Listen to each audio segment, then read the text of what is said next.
Everyone has a certain picture that they imagine when they think of tattoos. For some people, this is a good image, and for others, not so much.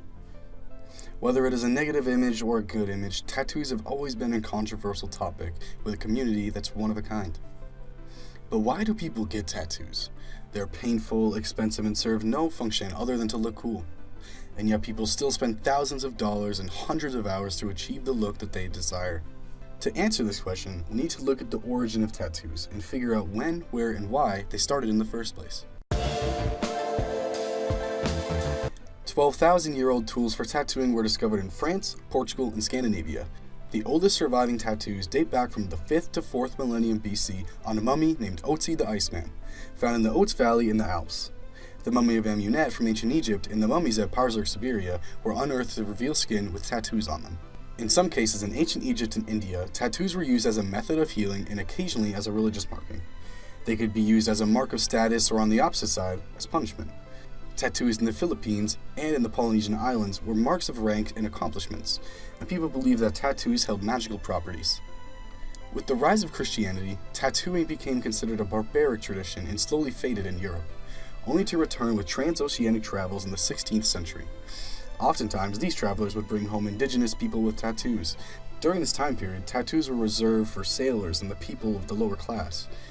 As tattoo artists became more and more proficient, tattooing became a hobby of aristocracy, and the higher classes had more money to pay professionals for tattoos. This led to more and more artists popping up around Europe, which made tattooing cheaper and again seen as a mark of a lower class. It stayed like this until the 1960s with the hippie movement, when it slowly entered the mainstream, changing from deviant behavior to an acceptable form of self-expression. And with that, the number of people with tattoos and the ratio of people who accept tattoos have been rapidly increasing ever since. Now that we know a little bit more about tattoos and where they came from, it's time to look into tattooing today. To get first-hand research on the people in the community besides myself, I interviewed my former coworker, Adam. Adam has a complete sleeve on one arm and a collection of other visible tattoos. I interviewed him about how his tattoos have impacted him as he looks for a new occupation in the workforce. As he is looking for a white-collar position, I thought that he would be perfect to interview. What I wasn't expecting were Adam's responses. What I found out through interviewing Adam was that his tattoos do not impact his professional life greatly. The only people he felt looked at him or treated him any differently were the elderly. This seems to hold true with most members of the tattoo community. There was a study done found in the Harvard Business Review that exclaims that tattoos do not hurt your chances of getting a job. Dr. French, the lead man on the study, said that they went in expecting to find a negative relationship between tattoos and success in the labor market. French then goes on to explain how tattoos have changed over the years and how the connotation associated with them has changed right along with them. This is evident straight from the numbers. Some estimates suggest that there is a tattooed person in 40% of U.S. households, up from 21% in 1999. There have always been tattoos in the blue-collar professions, but they're more accepted now than ever before. This was further backed up when I conducted a survey of my own.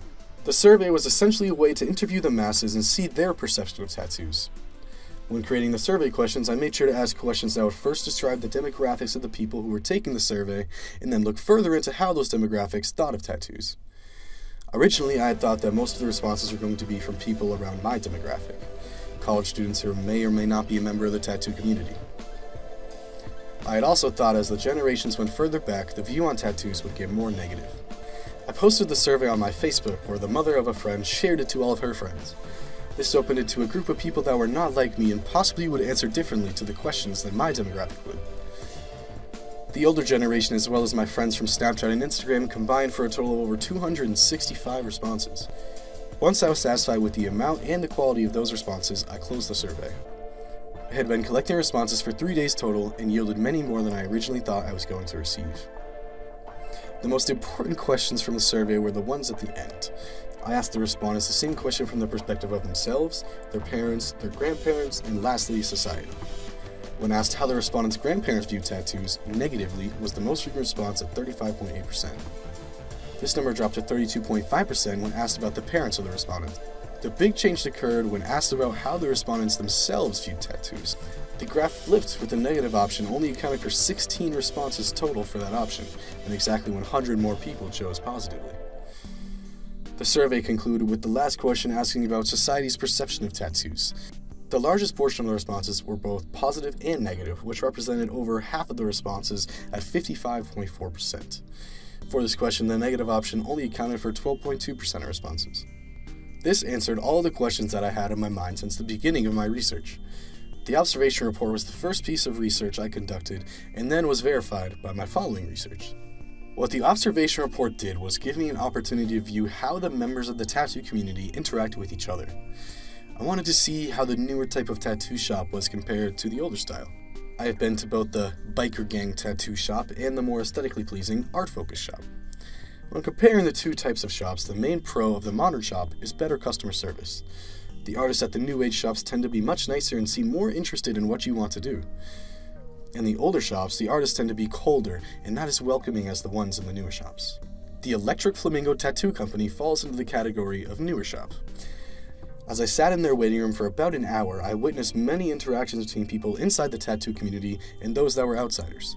It didn't matter whether you had tattoos or not. The artist treated you with respect and they cared about what you were there for that day. After all of my research had been conducted, what I observed in the beginning at Electric Flamingo made sense. As more people became accepting of tattoos and as more people become involved in the tattoo community, the diversity of the community also increases. This creates different kind of tattoo lovers. Some people don't like the intimidating aspect of the older tattoo shops, so they go to the new ones who are nicer right off the bat. All this leads to the modern tattoo shops becoming more popular and creates demand for better artists with better customer service skills. All things considered, the attitude of tattoos is changing, and in a good way. As the years go on, more and more people are joining the community by getting tattoos. And while there will always be people without them, the number of people that are accepting of tattoos is increasing at a fast rate. In the end, the stigma around tattoos is starting to disappear and be replaced by a more artistic view. People have tattoos now more than ever before, and the number of people with tattoos is only going to go up. There will always be people who view tattoos negatively, but the research has me hopeful that the future is bright and full of ink.